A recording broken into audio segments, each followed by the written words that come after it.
প্রভু হে, তুমি ছাড়া কোনো উপাস্য নাই, তুমি মহাপবিত্র, আমি পাপী, আমি গুনাহগার, আমায় ক্ষমা করো। প্রভু হে, তুমি ছাড়া কোনো উপাস্য নাই, তুমি মহাপবিত্র, আমি পাপী, আমি গুনাহগার, আমায় ক্ষমা করো। প্রভু হে, তুমি ছাড়া কোনো উপাস্য নাই, তুমি মহাপবিত্র, আমি পাপী, আমি গুনাহগার, আমায় ক্ষমা করো। প্রভু হে, তুমি ছাড়া কোনো উপাস্য নাই, তুমি মহাপবিত্র, আমি পাপী, আমি গুনাহগার, আমায় ক্ষমা করো। প্রভু হে, তুমি ছাড়া কোনো উপাস্য নাই, তুমি মহাপবিত্র, আমি পাপী, আমি গুনাহগার, আমায় ক্ষমা করো। প্রভু হে, তুমি ছাড়া কোনো উপাস্য নাই, তুমি মহাপবিত্র, আমি পাপী, আমি গুনাহগার, আমায় ক্ষমা করো। প্রভু হে, তুমি ছাড়া কোনো উপাস্য নাই, তুমি মহাপবিত্র, আমি পাপী, আমি গুনাহগার, আমায় ক্ষমা করো। প্রভু হে, তুমি ছাড়া কোনো উপাস্য নাই, তুমি মহাপবিত্র, আমি পাপী, আমি গুনাহগার, আমায় ক্ষমা করো। প্রভু হে, তুমি ছাড়া কোনো উপাস্য নাই, তুমি মহাপবিত্র, আমি পাপী, আমি গুনাহগার, আমায় ক্ষমা করো। প্রভু হে, তুমি ছাড়া কোনো উপাস্য নাই, তুমি মহাপবিত্র, আমি পাপী, আমি গুনাহগার, আমায় ক্ষমা করো। প্রভু হে, তুমি ছাড়া কোনো উপাস্য নাই, তুমি মহাপবিত্র, আমি পাপী, আমি গুনাহগার, আমায় ক্ষমা করো। প্রভু হে, তুমি ছাড়া কোনো উপাস্য নাই, তুমি মহাপবিত্র, আমি পাপী, আমি গুনাহগার, আমায় ক্ষমা করো। প্রভু হে, তুমি ছাড়া কোনো উপাস্য নাই, তুমি মহাপবিত্র, আমি পাপী, আমি গুনাহগার, আমায় ক্ষমা করো। প্রভু হে, তুমি ছাড়া কোনো উপাস্য নাই, তুমি মহাপবিত্র, আমি পাপী, আমি গুনাহগার, আমায় ক্ষমা করো। প্রভু হে, তুমি ছাড়া কোনো উপাস্য নাই, তুমি মহাপবিত্র, আমি পাপী, আমি গুনাহগার, আমায় ক্ষমা করো। প্রভু হে, তুমি ছাড়া কোনো উপাস্য নাই, তুমি মহাপবিত্র, আমি পাপী, আমি গুনাহগার, আমায় ক্ষমা করো। প্রভু হে, তুমি ছাড়া কোনো উপাস্য নাই, তুমি মহাপবিত্র, আমি পাপী, আমি গুনাহগার, আমায় ক্ষমা করো। প্রভু হে, তুমি ছাড়া কোনো উপাস্য নাই, তুমি মহাপবিত্র, আমি পাপী, আমি গুনাহগার, আমায় ক্ষমা করো।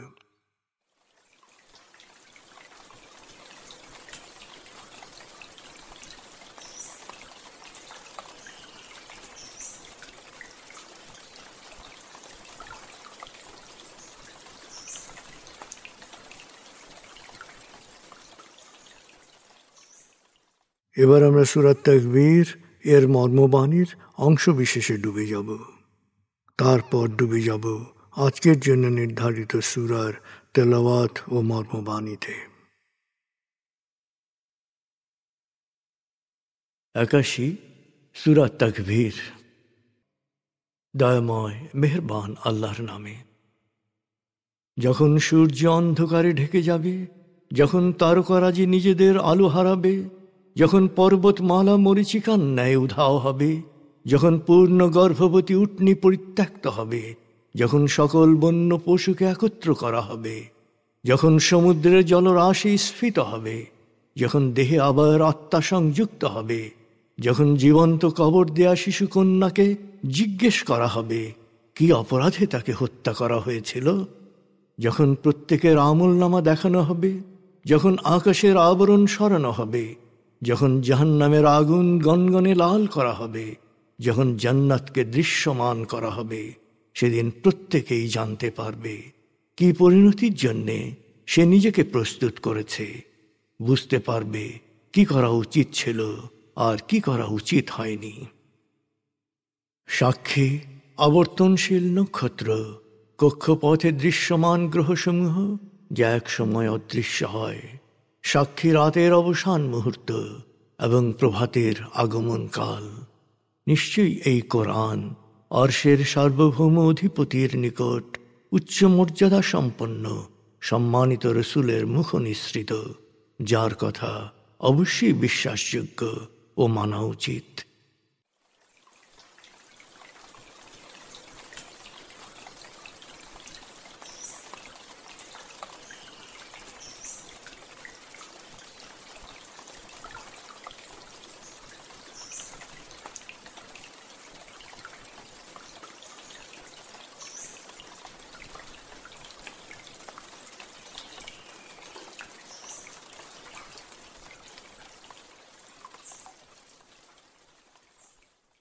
এবার আমরা সূরা হিজর 1 থেকে 25 আয়াতের তেলাওয়াত ও মর্মবাণীর গভীরে ডুবে যাব। 15 সূরা হিজর। বিসমিল্লাহির রহমানির রহিম। আলিফ লাম রা। তিলকা আয়াতুল কিতাবি ওয়া কুরআনিন মুবিন। ربما يود الذين كفروا لو كانوا مسلمين ذرهم يأكلوا ويتمتعوا ويلههم الأمل فسوف يعلمون وما أهلكنا من قرية إلا ولها كتاب معلوم ما تسبق من أمة أجلها وما يستأخرون وقالوا يا أيها الذي نزل عليه الذكر إنك لمجنون لو ما تأتينا بالملائكة إن كنت من الصادقين ما ننزل الملائكة إلا بالحق وما كانوا إذا منظرين إنا نحن نزلنا الذكر وإنا له لحافظون ولقد أرسلنا من قبلك في شيع الأولين وما يأتيهم من رسول إلا كانوا به يستهزئون كذلك نسلكه في قلوب المجرمين لا يؤمنون به وقد خلت سنة الأولين ولو فتحنا عليهم بابا من السماء فظلوا فيه يعرجون لقالوا إنما سكرت أبصارنا بل نحن قوم مسحورون ولقد جعلنا في السماء بروجا وزيناها للناظرين وحفظناها من كل شيطان رجيم إلا من استرق السمع فأتبعه شهاب مبين والأرض مددناها وألقينا فيها رواسي وأنبتنا فيها من كل شيء موزون وجعلنا لكم فيها معايش ومن لستم له برازقين وإن من شيء إلا عندنا خزائنه وما ننزله إلا بقدر معلوم وأرسلنا الرياح لواقح فأنزلنا من السماء ماء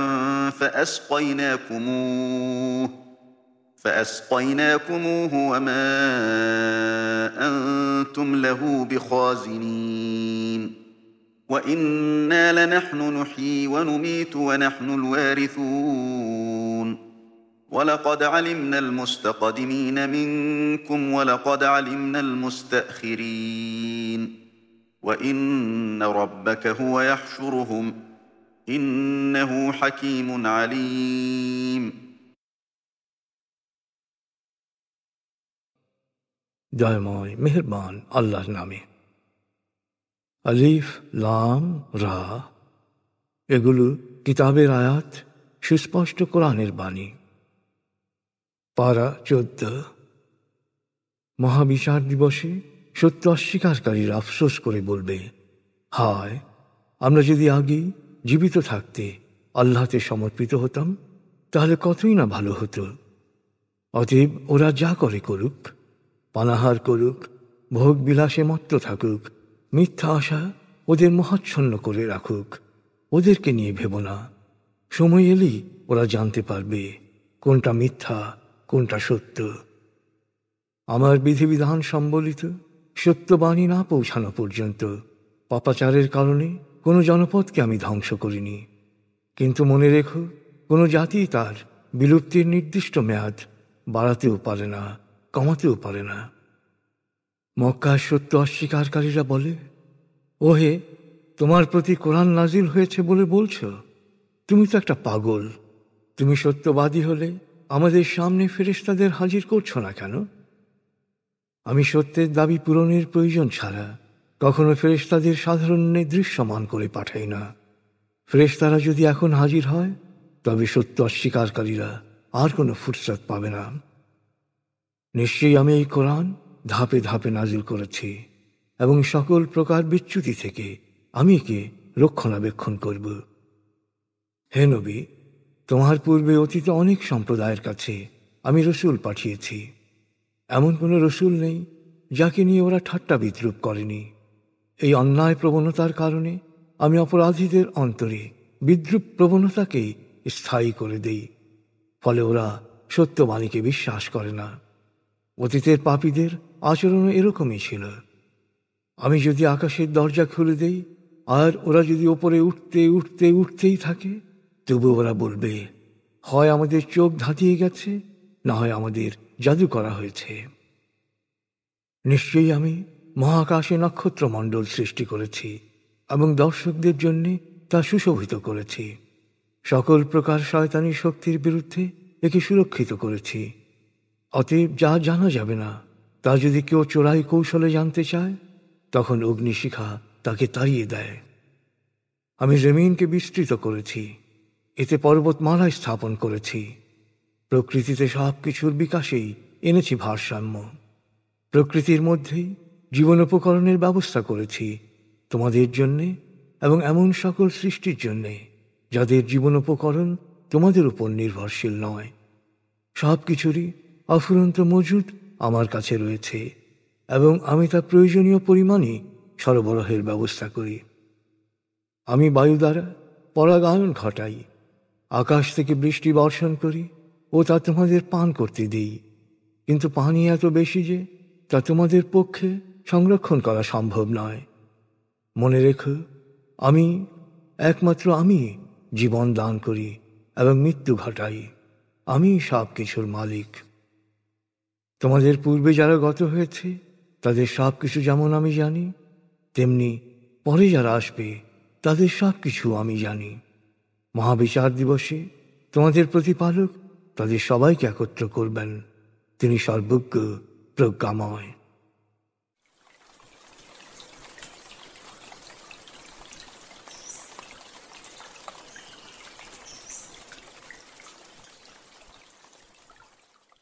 আপনি এতক্ষণ মর্মবাণীর গভীরে ডুবেছিলেন।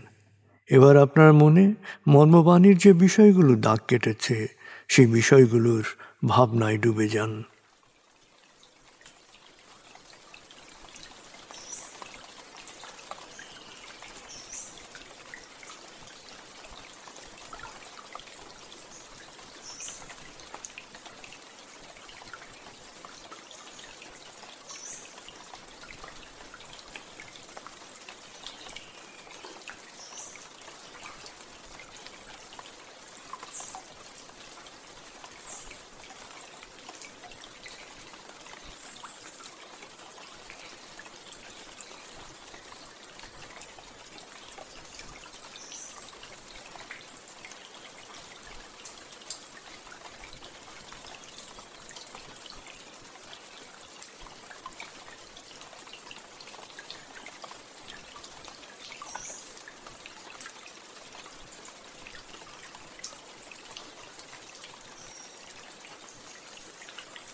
এবার আমরা জিকির ও দোয়ার গভীরে ডুবে যাব।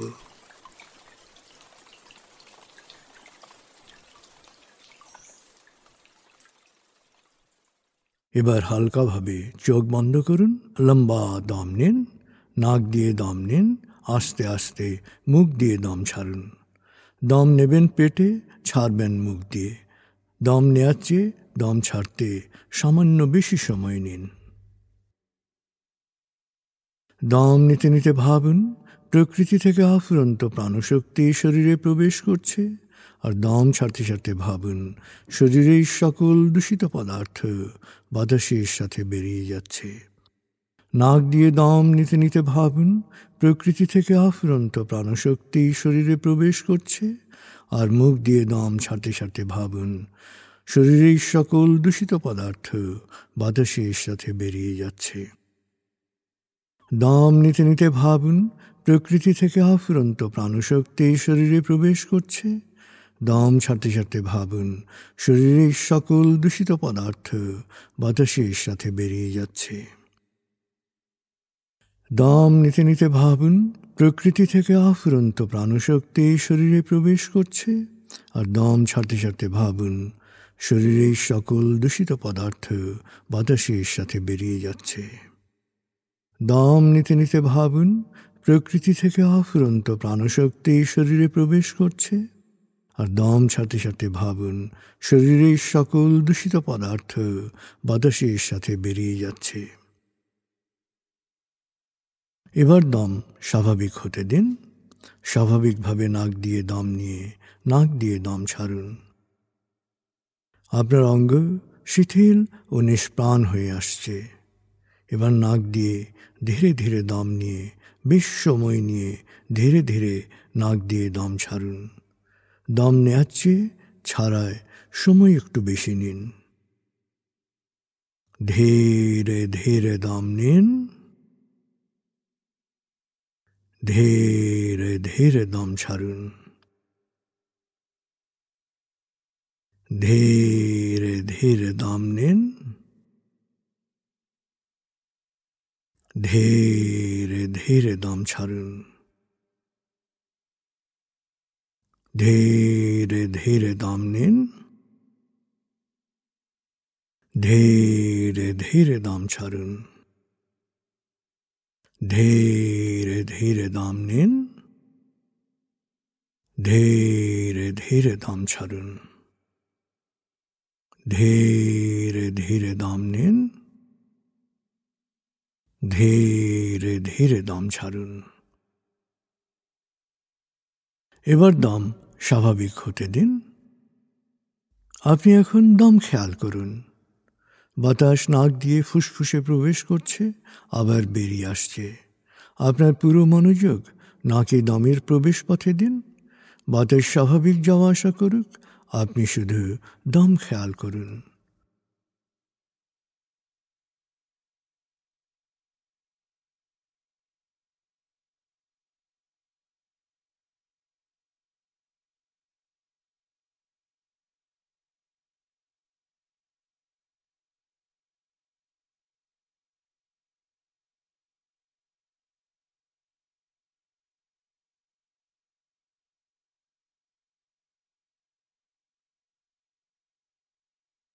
অনুভব করুন আপনার শরীর ভারী লাগতে শুরু করেছে। আরাম আরাম আরাম অনুভব করুন শীতলতা স্রোতের মতো, বরফ গলা পানির মতো আপনার মাথা থেকে শরীর বেয়ে নিচের দিকে নেমে যাচ্ছে।